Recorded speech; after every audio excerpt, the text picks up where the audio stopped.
All right, let's take a deep dive into Ironwood Pharmaceuticals. Sounds good. You've sent us a whole bunch of articles and financial data on them, Yeah, so it seems like you're really looking for a thorough analysis. right. Can we figure out if Ironwood is a golden opportunity or just a risky gamble? Let's see what we can find out. Okay, so first things first. Um, What exactly does Ironwood Pharmaceuticals do?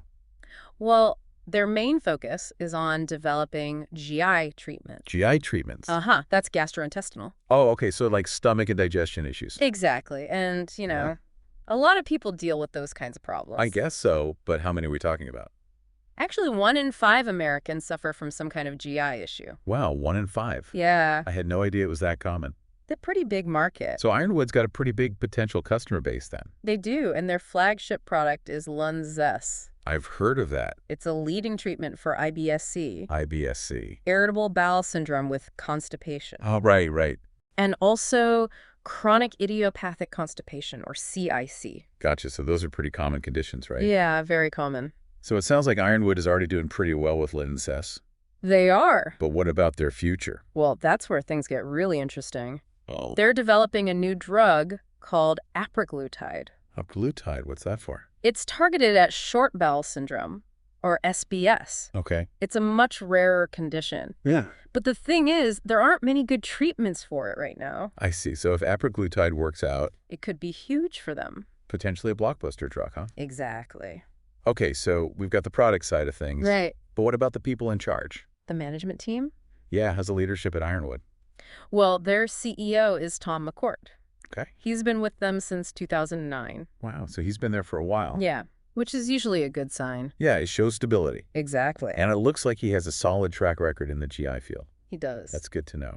I also read that Ironwood has a positive work environment and a hybrid work model. Oh, that's interesting. Yeah, it seems like they care about their employees. Which is always a plus in my book. Of course, every company faces challenges. That's true. And Ironwood's no different. Yeah? They've had some bumps in the road, but But it seems like their management team is actively addressing them. So they're taking steps to fix things. That's what it looks like. Okay, so far so good. Yeah. We've got a company in a growing market Right? with a potentially groundbreaking new drug Uh-huh.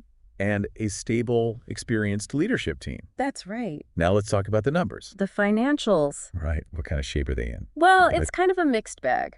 How so? Well, they're making a lot of money from Linzess. Okay, how much are we talking? They brought in $442.7 million in revenue in 2023. Wow, that's a lot.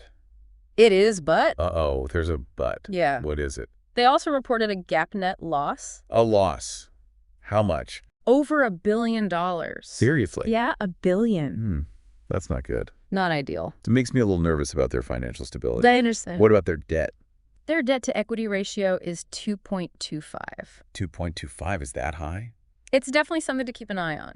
So they're using a lot of debt to finance their operations? Yeah, That can be risky. it can. But are they doing anything to manage it? It seems so. What? They've been paying down some of their outstanding principal balance. Okay, so at least they're making an effort. They are. Oh, it definitely seems like there's a balance here Yeah, between potential and risk. that's a good way to put it. So we've got strong revenue from their main product, Right. but they're also dealing with a significant net loss Uh-huh. and a pretty high debt-to-equity ratio. Yes. It's giving me that classic opportunity versus risk feeling. And that's what we're here to untangle. Exactly. So let's keep digging and see what else we can uncover. Sounds good to me. Okay, so we've got this mix of good and not so good news about Ironwood. Right. But what's the overall feeling out there? Are investors optimistic? You mean market sentiment? Yeah, exactly. What are people saying about Ironwood? Well, if you look at what the analysts are saying, Yeah. they're mostly giving Ironwood a buy rating. A buy rating? Yeah. Really? And their average price target is $12. $12. That's That's a pretty significant potential upside. a huge jump from where it's trading now. Exactly. But wait a minute. Hmm? You said they had a net loss last year. They did, yes. And our research shows the stock's been plummeting. Down about 88% in the past year. Yeah, 88%. How did that even make sense? That's what makes this deep dive so interesting. So confusing. You've got these two totally different stories playing out. Like, are the analysts just way too optimistic? Or is the market totally missing the boat on Ironwood? It's hard to know what to believe. That's where looking at the ownership structure can help. Ownership structure. Yeah, like who owns the majority of Ironwood stock? What does that tell us? Well, right now, institutional investors own over 81%, Wow, that's a lot. and insiders own almost 2%. So those are the people who know the company best, Right. and they're holding on to the stock. Seems that way. But would they be selling if things were so bad? It does make you wonder. Maybe they know something we don't. Possibly? Or maybe they're just hoping for a turnaround. It's hard to say for sure. I guess that's why we need to keep digging. Yeah, the ownership structure is just one piece of the puzzle. Okay, so where do we go from here? Well, we've looked at the business, the management, the financials. We've talked about market sentiment and ownership. It's a lot to process. How do we make sense of it all? I think a SWOT analysis would be helpful here. A SWOT analysis. Yeah, strengths, weaknesses, opportunities, and threats. Oh, right. It helps organize all the information and see the big picture. So we can figure out what it all means for potential investors. Okay, so what are Ironwood's strengths? Well, we've already talked about a few of them. Like what? Their market leadership with Linzess Right. and the potential of epraglutide. Those are big ones. They also have a really strong management team. Experience in the GI field. Exactly. And they're focusing on areas where there's a real need for new treatments. Which is a smart move. Definitely. But of course, every company has weaknesses too. Okay, what are Ironwood's?